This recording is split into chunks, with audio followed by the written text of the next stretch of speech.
हम्म। नमस्कार। गुलाबो सिताबों की चर्चा है। ओटीटी प्लेटफॉर्म पर रिलीज होने वाली पहली फिल्म बनी है। सुपरस्टार अमिताभ बच्चन और आयुष्मान खुराना।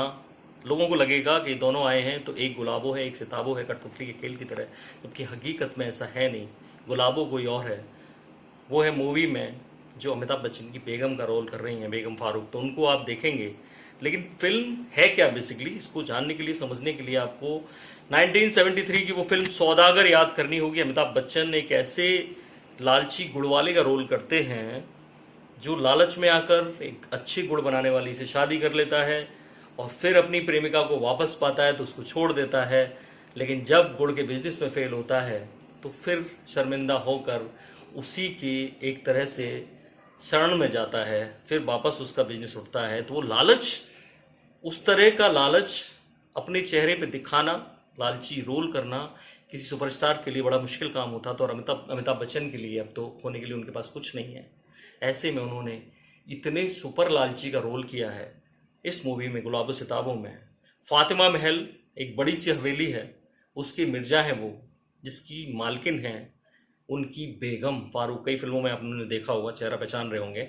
ऐसे में मैं आपको बता दूं कि 17 साल बड़ी बेगम से वो शादी अपनी जवानी में इसलिए करते हैं कि एक दिन उन्हें हवेली मिलेगी। और आखिर तक उनका लालच इतना बढ़ जाता है कि वो उस हवेली को पाने के लिए अपनी बेगम के मरने का इंतजार करते हैं। उनकी हवेली में 5 किराएदार हैं। उन 5 किराएदारों के घरों से कभी कभी बल्ब चोरी कर लेते हैं, उनकी साइकिल की घंटियां चोरी कर लेते हैं। सोचिए अमिताभ बच्चन ऐसा रोल कैसे कर पाएंगे केवल पैसा कमाने के लिए, क्योंकि निखट्टू किस्म के हैं। फिल्म में व्यंग्यात्मक लहजा दिखाने की कोशिश की गई है, इसलिए आयुष्मान खुराना एक ऐसा किरदार, उनका किराएदार जो सालों से वहां जमा पड़ा हुआ है, पैसे देता नहीं है किराए के, बढ़ाना वो चाहता नहीं और देना भी चाहता नहीं, इसके लिए तमाम तरह के बहाने लगाता है। वो आपने ट्रेलर में देखा होगा। लेकिन अमिताभ बच्चन का जो जादू है उसके आगे आयुष्मान खुराना यहाँ फीके पड़ गए हैं। अमिताभ बच्चन की रोल में इतनी जान डाली गई है और जिस तरह का उनका किरदार है एकदम चीप इंसान का, ऐसा कोई भी विलेन करने से पहले, कोई भी हीरो करने से पहले सोचेगा। वो किरदार उन्होंने चीप लेवल पर जाके किया और यही उनकी महानता है। कैसे वो अपने कई पीढ़ियों जूनियर्स को दिखा रहे हैं कि अमिताभ बच्चन वाकई में इस बॉलीवुड के, इस फिल्म इंडस्ट्री के बिग भी हैं। लेकिन दिक्कत क्या है, दरअसल इस पूरी कहानी में कहानी बड़ी छोटी है।